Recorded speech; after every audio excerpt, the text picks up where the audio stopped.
Bismillahirrahmanirrahim. Allahumma sholli ala sayyidina Muhammadin wa ala alihi wa sahbihi ajma'in, amma ba'du.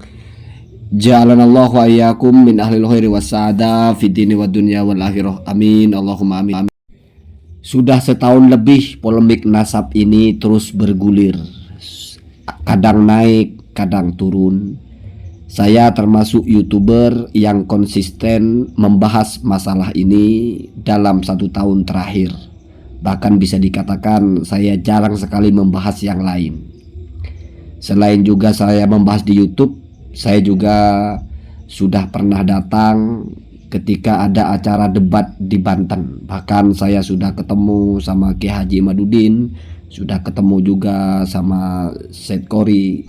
Artinya saya ini bukan pemain baru di dalam masalah polemik nasab di YouTube.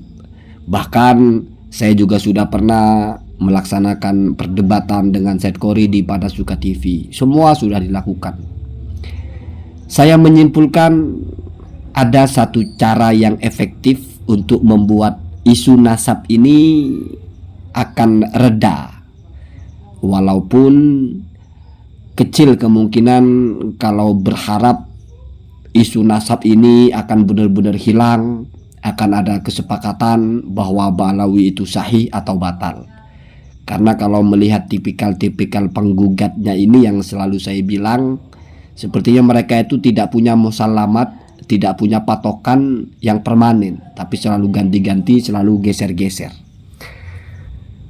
Terlepas dari itu, tetap saya yakin ada satu cara bagaimana isu ini tidak lagi ramai, tidak lagi heboh.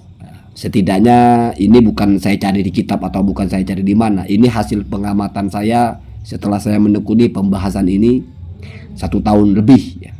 Dari mulai sebelum bulan puasa tahun 2023, ini sudah bulan Syawal tahun 2024. Satu hal yang bisa meredam isu ini yang saya maksud adalah, awalnya dikiranya kalau ada ulama-ulama besar di Indonesia bersuara, misalnya selevel Rois Am atau mungkin pengasuh pondok pesantren yang besar atau tokoh-tokoh itu berbicara, dikiranya ini akan selesai. Tetapi ternyata tidak.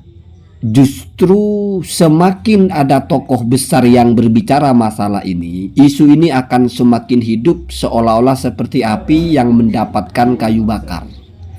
Kalau kita lihat polanya, kita read dulu pernah Rais Am berbicara, heboh lagi isu nasab ini, ramai-ramai dibantah sehingga ramai-ramai heboh lagi, Rais Am dibantah.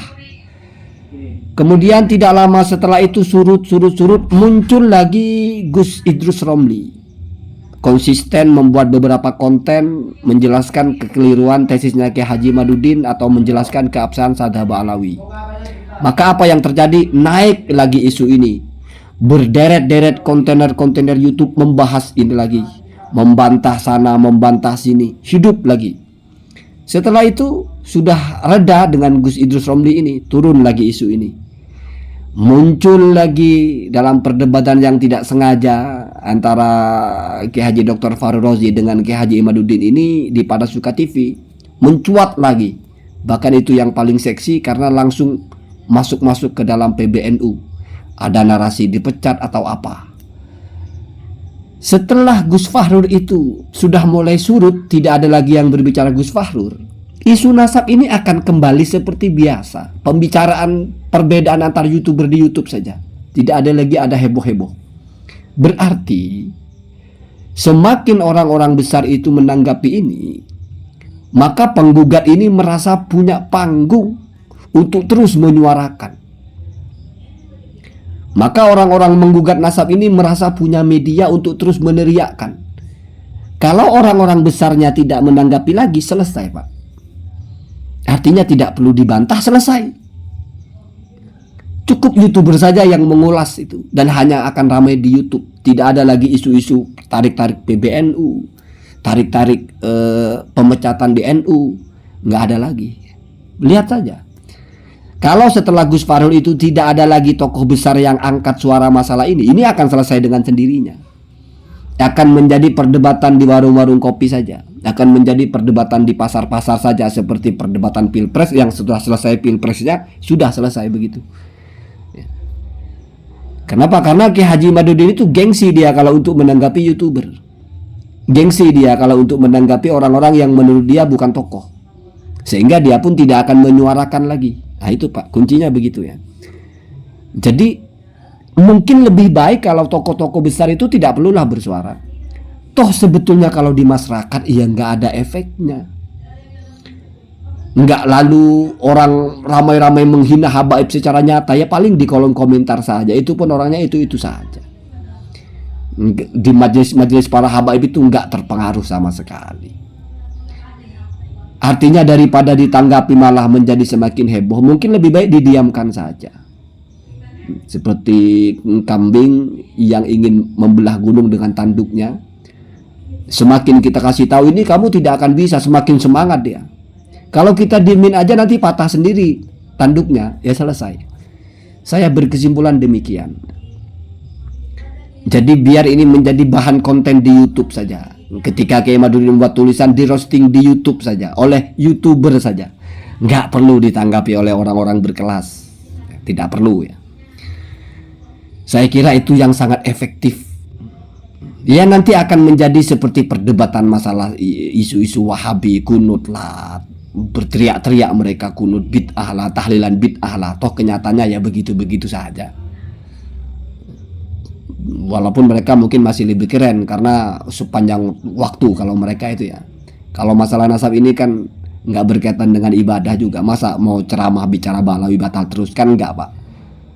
Jadi kalau momentumnya itu tidak disediakan, tidak ada momentumnya, ini tidak akan ada kesempatan untuk naik. Jadi biarkan saja begitu. Biarkan saja demikian adanya. Nanti capek-capek sendiri. Kiai Imaduddin mau teriak-teriak ceramah di mana-mana ya capek-capek sendiri. Kalau sudah nggak ada yang nanggapi. Gus Fuad juga ya begitu, Gus Jazuli ya begitu. Ya menjadi bahan konten saja pada akhirnya. Menjadi materi konten saja. Kalau ini ditanggapi lagi oleh tokoh, ditanggapi lagi secara serius, ini naik lagi.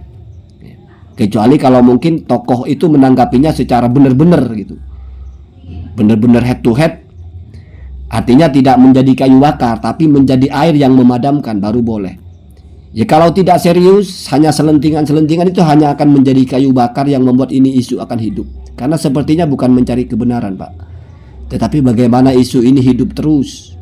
Karena kalau mencari kebenaran itu semati-matinya berdebat nggak selesai, mentok di ikhtilaf, orang bisa terima. Kalau ini enggak Pak, berdebat tidak pernah, secara intensif tidak pernah, tapi memaksa merasa yang paling benar. Wah susah ya. Memang sepertinya bukan mau mencari kebenaran, tapi bagaimana ini terus hidup ya. Ya kalau sudah tahu begitu ya jangan dihidupkan, biarkan saja ya. Api itu kalau sudah nggak ada kayunya, saya tidak perlu bawa-bawa bahasa Arab, ada falsafahnya itu, maka dia akan mati dengan sendirinya ya. Saya jadi ingat falsafah orang-orang Tiongkok kuno itu.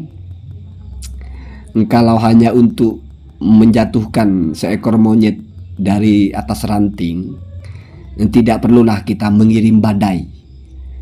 Cukup dengan angin sepoi-sepoi, maka monyet itu mengantuk lalu jatuh.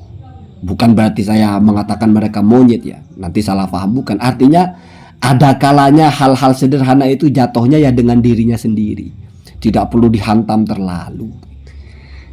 Ya mungkin itulah konsistensi dari Robito Alawiyah yang tidak pernah benar-benar menantang keimat atau apalah sebagainya, bahkan terkesan tidak meladeni karena mereka pikir mungkin ya biarkan saja. Bahkan bukan tidak mungkin dari habaib yang sepuh-sepuh itu mungkin risih, ya mohon maaf, dengan konten-konten YouTube seperti punya saya itu yang selalu menanggapi mereka, sehingga mereka terus menyerang, terus berbicara. Risih itu bukan karena mereka merasa terpojok, tapi kasihan. Banyak sekali orang-orang yang nggak ngerti apa-apa, persoalan hidup sendiri juga masih banyak, tapi kok ya seperti sangat luang waktunya, menghabiskan waktu untuk mencaci-caci, mengikuti konten yang isinya caci maki lalu mencaci-caci juga. Padahal apa manfaatnya? Menyelamatkan pribumi. Diselamatkan dari apa? Penjajahan. Siapa yang mau jajah? Di tengah persoalan kita punya banyak masalah dalam hidup ini, kok sempat-sempatnya menyalurkan energi membenci, memaki. Kalau benar-benar orang-orang ya, real ya, kalau robot ya, orang kerja ya. Kalau orang kerja ya maklum memang dibayar untuk itu. Ya kalau orang yang relawan itu loh, yang dia tidak diuntungkan apa-apa, tidak terkait dengan bekerja, bukan YouTuber. Kalau YouTuber masih mending, Pak. Seperti Gus Adha atau siapa itu, setiap hari ya dapat duit, masih masuk akal lah. Entah sepakat dengan tidak sepakat, yang penting dapat duit lah. Saya masih sangat memaklumi. Yang nggak habis pikir itu kalau orang-orang yang nggak terafiliasi juga, tapi mungkin termakan propagandanya, kita selamatkan bangsa ini dari penjajahan Balawi. Pak, apanya yang dijajah sih? Ya. Jadi begitu ya, begitu. Jadi ini akan selesai kalau nggak ditanggapi. Ya mohon maaf kepada para habib-habib sepuh, mungkin tidak sepakat dengan konten saya karena dianggap justru semakin saya tanggapi semakin hidup. Tapi kalau pandangan saya enggak. Kiai Madudin itu tidak pernah menggubris YouTuber. Kiai Madudin itu hanya menanggapi tokoh-tokoh yang dianggapnya besar. Ya. Jadi kalau memang ini mau diselesaikan ya tokoh-tokoh besar itu, ya kalau mau menanggapi harus tuntas. Kalau tidak ya sudah. Kalau hanya statement sekilas justru malah menjadi pemicu. Walaupun saya tidak pernah menyalahkan mereka karena mungkin mereka ada tanggung jawab ya. Ada mas'uliyah menyampaikan yang mereka anggap benar. Ada juga mas'uliyah mencegah apa yang mereka anggap kemungkaran. Ya semua orang punya ijtihad masing-masing. Saya hanya menyampaikan persepsi saya sebagai seorang YouTuber yang mungkin termasuk kalau di rate 10 orang atau 5 orang yang paling konsisten membicarakan ini. Kebetulan saya di kubu menjelaskan permasalahan dalam tesisnya Kiai Haji Madudin, bukan menjelaskan kalau Balawi sahih, karena kalau masalah itu tidak perlu dijelaskan, Pak ya. Allahumma dina